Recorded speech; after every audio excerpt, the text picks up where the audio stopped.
Hello, Golden Bay. Como se va? How you are? I'm glad you got to see me tonight, I guarantee. My name is Jean-Paul Pierre-Philippe Friedman. My mama was a Cajun lady. My papa was a traveling salesman, but he didn't stick around too long. Now, most of you to me look a bit like outlanders, so I know maybe you don't know what a Cajun is, so I'm going to tell you. Over 200 years ago, some French people moved to the province of Acadia in Nova Scotia, Canada. And being French people, they would not swear allegiance to the King of England, they would only swear at him. So they was asked to leave. So they was put on some boats and went south. Some of them got off in the Carolinas, some in Georgia, but most had the good sense to come around Florida and come to South Louisiana.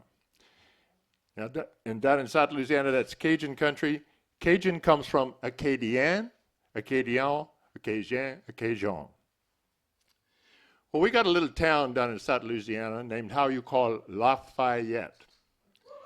Now, I'm got to tell you that engineer what lay Lafayette out had to be drunk for 8 weeks before he draw the first line. Lafayette's the only town in the USA where you can get in your automobile and get lost in one block. And I've never forgot the first time I brought myself to Lafayette. I'm so lost, I don't know where I'm lost from. And I pulled myself up to a little crossing road called the Four Corner. And there's a little boy cheering, maybe 7 or 6 year old, stood on the side of the road. And I say, son, brought yourself with me. And he brought himself. And I say, son, what would happen if I make a right hand? What would happen if I do that, huh? He said, mister, I hate to tell you this, but me, I don't know. I say, well, suppose I make a left hand. What would happen if I do that, huh? He say, again, I hate to tell you this, but me, I don't know that too, no. I say, well, what would happen if I go straight ahead, just like I'm a look? What would happen then, eh? He say, it broke my heart to tell you this, but me, I don't know that too, no. Well, I'm getting impatient. I say, I ain't gonna did it. But suppose I turn around and go back just like I'm come from. What would happen if I do that, huh? He say, on the ground is my heart broken. 1 million pieces broke so bad. But me, I don't know that too, no. I say, son, you don't know a damn thing. He say, that's right, but I ain't lost, no.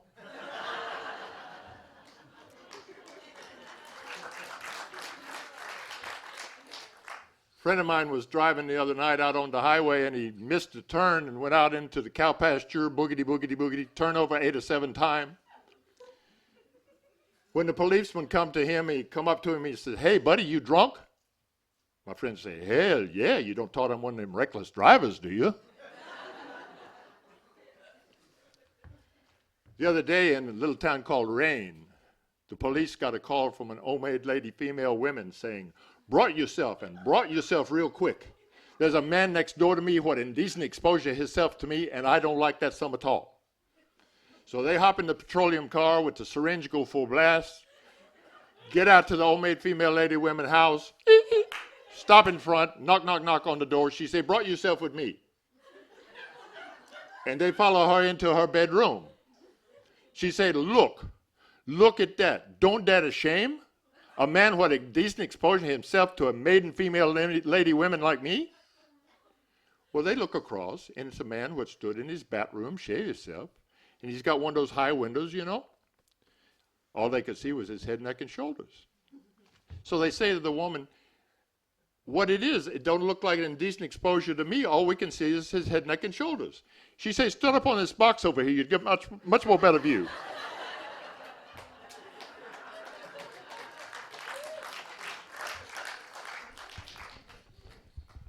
Took myself to the big city of Baton Rouge and check into the hotel where I had a reserve. And I go up to the desk with the clerk behind and I say, me, I got a reserve. He say, what's your name? And I told him. And he'd get out the book and he'd go, that fast. He say, I don't see your name. I say, well, slow yourself down. How you gonna look that fast? So he slowed down and go through, here it is. But you got to write your name in the register. So I wrote my name in the register, and I'm so proud because I just learned how to did that. And I'm just finished signing my name when the biggest doggone bed bug I never saw again in my life walked right across where I'm signing. And that put me hot, yeah. And I say, mister, I got to tell you something. I've been bit by the flea in Shreveport, Louisiana. I've been bled by the spider in Baton Rouge. I've even been chased by the police in New Orleans. But that's the first time in my life I ever had a bed bug look up my room number, I guarantee you that.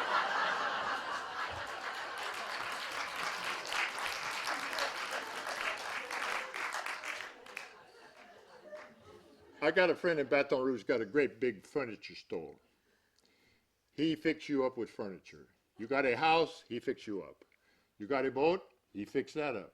You got a houseboat, he fixed that too. And every year he'd go up to Chicago to the big convention they called the Furniture Mart. And about a year ago, he got some of us fellas together to tell us about his story about going to the Furniture Mart.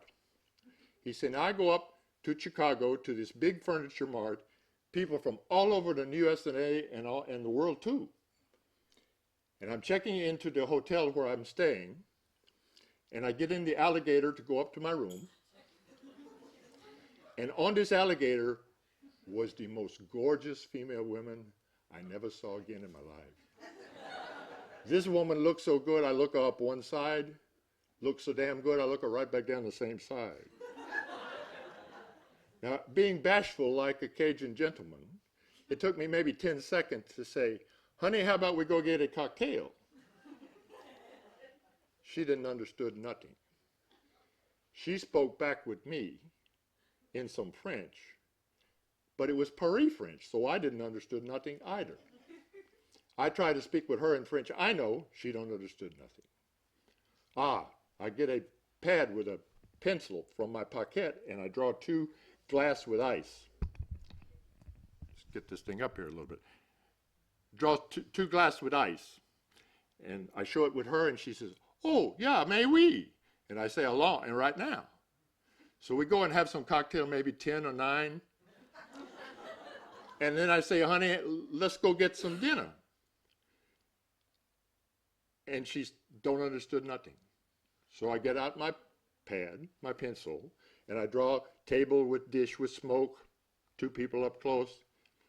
And hang on here.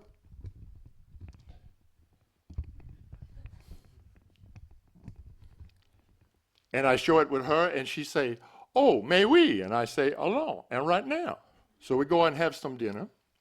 After dinner, I'm saying, how about we go dance? She don't understood nothing.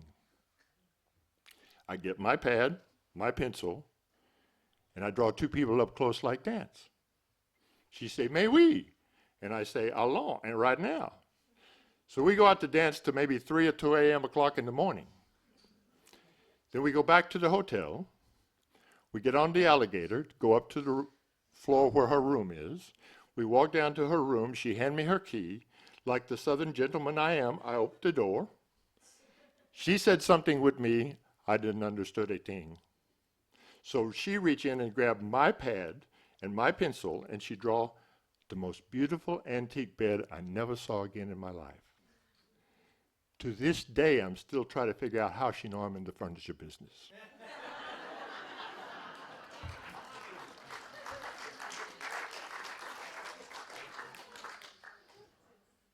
I was in town the other day, and a friend of mine come to town. He got a great big package tie on his chest. And I walk up with him, and I say, what that is you got tie on your chest? He say, dynamite. I say, what the hell you do's with dynamite tie on your chest?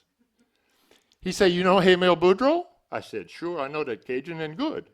He said, well, every time I come to town, he walk up with me and whop me on my chest and broke every cigar what I got in my pocket. And me, I'm going to blow his damn hand off.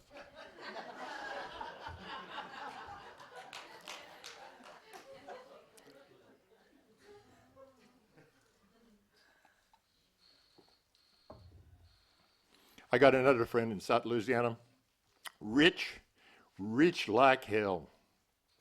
He got oil well pump all night, make more money to spend the next day. One time he brought to Baton Rouge his little girl cheering Christina, not quite 7. And they check into the big swanky hotel. He go up to the desk with the clerk behind and say, "Me, I want the presidential suite." "Yes, sir, and right now." So then the bellman boy named Lagrange come to help them with the luggage, take the luggage up to the room, move it all into the room, and then he's standing there like this, My friends say, but Lagrange, me, I want a female lady women. Ha! Lagrange say, "You come to the right man. What you want? You want a blonde, brunette, châté, redhead? I'll fix you up right away." He said, No. He said, "I want a very, very special kind of women. She must be at least 6 feet, 4 inches tall. And she cannot weigh no more than 75 pounds. Lagrange kind of frowned. My friend took a $100 bill, gave him half of it, said, "You bring that woman back, you get the other half of this $100 bill." Zoom, he's going like that. It's maybe 3 or 2 hours, and the phone rings. My friend answered the phone. "It's Lagrange." He says, "Me, I look low. Me, I look high. But me, I not find a woman who meet your specify. But I found one really close like hell, I guarantee. She's not quite 6'4". She's a 6'3 3/4. And she weighs a little more than the 75 pound. She weighs 7 to 8 pounds. My friend said, "That's close enough." So Lagrange brought the woman. He handed him the other half the $100 bill, and zoom, he's gone. So he looks at the woman. He says, "Stood over in the middle of this room here." She stood over in the middle. He said, "Took off all your clothes." She took them off right away. Then he goes back to another room in the suite and gets the little girl cheering Christina, not quite 7. And he says to Christina, "You see that? You see that? That's what you're going to look like you don't drink your milk, I guarantee." Merci, bonsoir, au revoir.